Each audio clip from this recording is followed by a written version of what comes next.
नमस्कार। आज हम जानेंगे कि आप ट्विन फ्लेम जर्नी में हो या नहीं। कैसे जानोगे आप कि आप ट्विन फ्लेम जर्नी में हो? तो ट्विन फ्लेम जर्नी एक तो 30 के बाद पता चलती है, उससे पहले पता नहीं चलती। उसके लिए आपका डिवाइन पार्टनर आपके लाइफ में आना ज़रूरी है, अदरवाइज आपको मालूम नहीं पड़ेगी कि आप ट्विन फ्लेम जर्नी में हो, क्योंकि जब तक वो पार्टनर आपके लाइफ में नहीं आता आपको पता नहीं चलेगा। तो इसके लिए पहले आप अपना बैकग्राउंड आपको चेक करना पड़ेगा कि आपका जब से आप पैदा हुए उस धरती पे तब से आपके साथ क्या घटनाएं घट रही है। तो ट्विन फ्लेम सोल जो होते हैं बड़े डिवाइन सोल होते हैं, उनका पर्पज ही होता है दिव्यता फैलाना, इसलिए उसको डिवाइन जर्नी बोलते हैं, ट्विन फ्लेम जर्नी को। ऊपर से ये जो लोग हैं ना, ये नार्थेस्टिक फैमिली में पैदा होते हैं।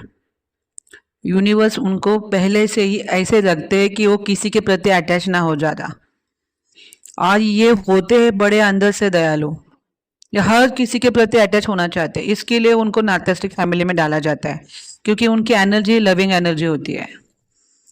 तो नार्सिसिस्टिक फैमिली में डालने की वजह से ये अपना 100% हर रिश्ते में देते हैं, मगर सामने से उनको 100% एफर्ट नहीं देते लोग। अगर ये उनके माता पिता भी होंगे तो भी इनको एब्यूज करेंगे, उनके कोई ब्रदर सिस्टर्स भी है ये भी उनको उनका फ़ायदा ही उठाएंगे। बचपन से ही ये प्यार की तलाश में होते हैं कि कोई मुझे प्यार करे, मगर हर तरफ से उनको निराशा ही मिलती है। इवन उनके फ्रेंड सर्कल में भी उनको सिर्फ फ़ायदा उठाने वाले ही फ्रेंड्स मिलते हैं। ये अपने आप को उस फ्रेंडशिप में झोंक देंगे, मगर सामने वाला उसका आराम से फ़ायदा उठा के जब उसका काम हो जाएगा उसको छोड़ देते हैं। और ये लोग जो होते हैं काइंड पर्सन होते हैं, बहुत ज़्यादा दयालु होते हैं, ये हर हर चीज़ के प्रति ये अगर, और ये लोग नॉनवेज नहीं खाते हैं। इनके माँ बाप इनको कितना भी नॉनवेज खिलाने की कोशिश करे, ये प्रकृति के प्रति दयालु होते हैं, हर जानवर के प्रति दयालु होते हैं। इसलिए इनको बचपन में इतना समझ में नहीं आता, मगर यूनिवर्स उनको ऐसे बना के रखती है कि अगर कोई इनडायरेक्टली उनको नॉनवेज भी खिला रहा है तब भी वो उसका अगेंस्ट जाने की कोशिश करते कि नहीं खाना है। कोई ज़बरदस्ती खिलाते उसके लिए कुछ नहीं कर सकते, मगर ये अपने तरफ से पूरी तरह ना बोल देते कि नहीं खाना है। मगर बचपन से बड़े होते होते उनको चीज़ समझ में आती है, फिर ये स्ट्रांगली ना बोल देते कि नहीं खाना है, अब नहीं खाना है। उनको बचपन से ये चीज़ अच्छी नहीं लगती, किसी भी जीव को मारना इनको अच्छा नहीं लगता। इतने काइंड नेचर के होते हैं। ऊपर से ये बहुत स्पिरिचुअल लोग होते हैं, बहुत ज़्यादा स्पिरिचुअल। किसी ना किसी चीज़ पे, मतलब भगवान के किसी ना किसी अस्तित्व के प्रति उनका झुकाव होता है।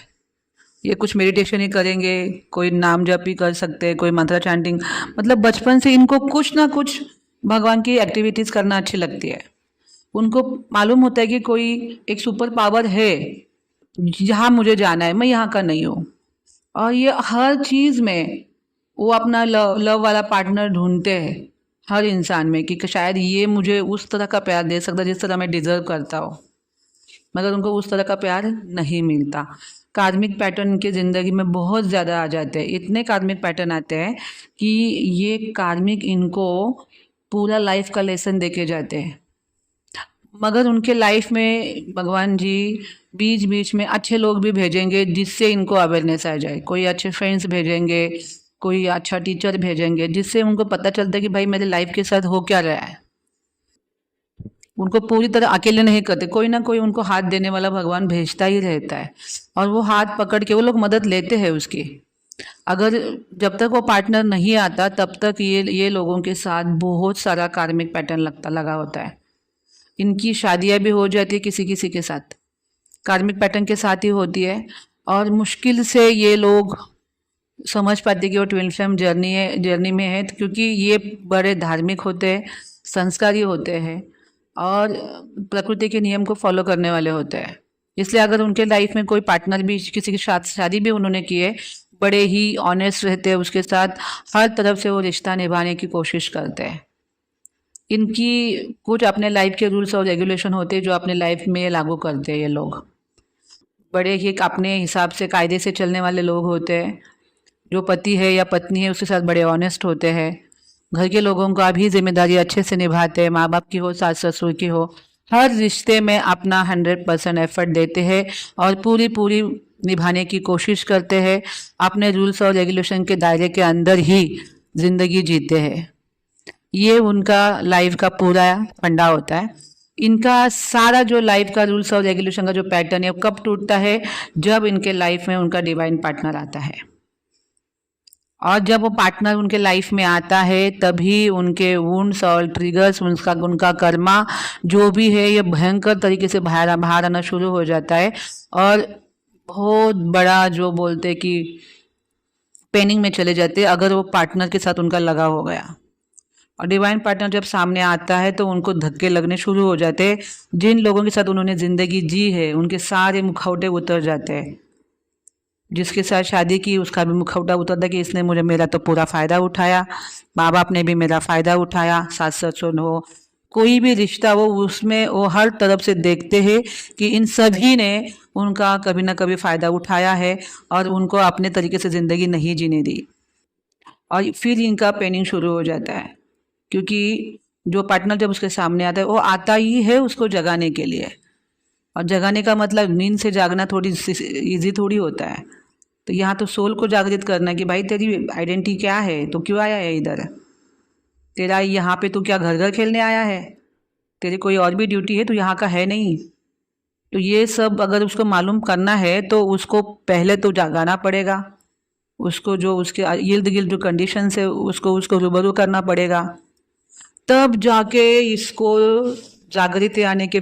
इसके लिए उसको बहुत सारे आंसू गिराना पड़ते हैं, रोना बहुत होता है इनके लाइफ में, क्योंकि जो डिवाइन पार्टनर है या हर वो कोशिश करेगा कि ये डिवाइन पार्टनर इसके ज़िंदगी में आए, और वो जो बंदा है वो नहीं आना चाहेगा, क्योंकि मस्कुलाइन हमेशा एक बैलेंस फेमिनाइन की ही चाहत रखता है।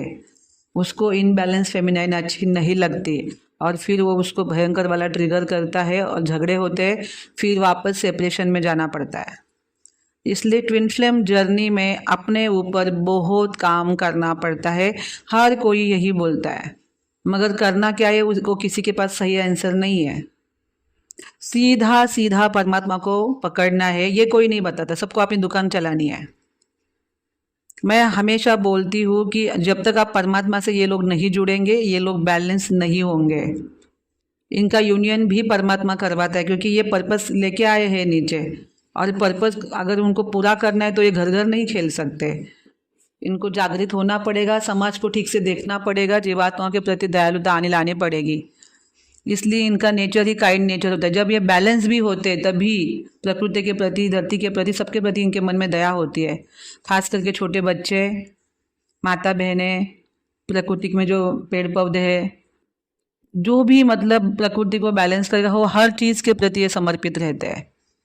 इसलिए भगवान उनके लाइफ में जो पार्टनर भेजा है उसको तुरंत उसका यूनियन करवा के नहीं देते कि तुम अपने आप को सिद्ध करो कि तुम इसके साथ रहने के लायक हो। इसके लिए तुम्हें क्या क्या अपने अंदर जगाना पड़ेगा, इसको भी देखो। तो अगर आपके अंदर वो काइंडनेस है, अगर आप नॉनवेज नहीं खा रहे हो, अगर आप प्रकृति के प्रति दयालु हो, जीवात्माओं के प्रति दयालु हो, आप देखो आपके अपने अंदर क्या आप नाथसिक फैमिली में पैदा हुए और अब क्या बचपन से ही आप किसी की खोज में हो, कोई लव आपको मिले इसके खोज में हो, अगर हो और जो बंदा आपके ज़िंदगी में आए उसके बाद आपके लाइफ में जो चेंजेस आए, तो आप समझ लेना कि आप किसी डिवाइन जर्नी में हो। उसको ट्विन फ्लेम जर्नी, कोई भी जर्नी का नाम दे सकते हो, मगर वो जो सोल होते हैं ये पर्पस लेके नीचे आए होते हैं। आज अगर इन्होंने अपना पर्पस पूरा नहीं किया और यहीं पे घर घर खेलने लगे, उनका रीबर्थ 100%, 1000% होगा, क्योंकि सोल अवेकनिंग के बाद ही सोल पर्पस मालूम पड़ता है। इसलिए अवेकनिंग के ऊपर फटाफट काम करना चाहिए। लोग अवेकनिंग जब भी उनके पास आती है उनको दूर फेंक देते हैं, कोई काम ही नहीं करते अपने पर, ऐसे ही वैले की तरह पड़े रहेंगे, मगर कोई आध्यात्म नहीं करेंगे, क्योंकि जब तक आध्यात्म फॉलो नहीं करोगे आप अवेकनिंग में नहीं आने वाले हो। टूल्स और टेक्निक की कोई फ़ायदा नहीं है उसमें। तो आप ट्विन फ्लेम जर्नी में हो तो इस तरह आप अपनी लाइफ को ठीक से देखो कि ये बंदा आने के बाद मेरी लाइफ में चेंज हुआ है, इसने मुझे रुलाया, इसने मुझे इग्नोर मारा, और इसके वजह से मैं इसको पाने के लिए मैंने घोर तपस्या की, और अब मैं अपने सोल के प्रति जागृत हो गई हूँ और सोल कॉन्शियस पे अभी मैं आ गई हूँ। अब मुझे समझ में आ गया है कि मैंने देखा है कि अभी यहाँ पे कोई है नहीं मेरा, जहाँ पे मैं आई हूँ जब वहाँ पे मुझे वापस जाना है। तो ये जो सामने वाला बंदा है ये मेरा डिवाइन सोल पार्टनर है, जिसको मुझे साथ लेके समाज का कल्याण करना है। अगर ये आता है तब भी ठीक है, नहीं आता तब भी मैं अपने सोल के कल्याण के लिए मेरा सोल पर्पस पूरा करूंगी, मेरा इनर वर्क अच्छे से करूंगी, यहाँ से निकलूंगी। फिर जो यूनिवर्स है, जो भगवान है, उस बंदे को अपने जीवन में लाते हैं। वरना अगर आपका भी अगर कॉन्शियस 3D डायमेंशन में, उसका भी 3D डायमेंशन में, भाई भूल जाओ, यूनियन कभी नहीं साथ रह सकते। कॉन्शियस आपका डेवलप होना बहुत ज़रूरी है। ट्विन फ्लेम जर्नी मतलब सोल कॉन्शियस। सोल कॉन्शियस पे कोई झगड़े वगड़े नहीं होते, उस टेस्ट में से सब समान दिखते हैं। तो दोस्तों बहुत बहुत धन्यवाद।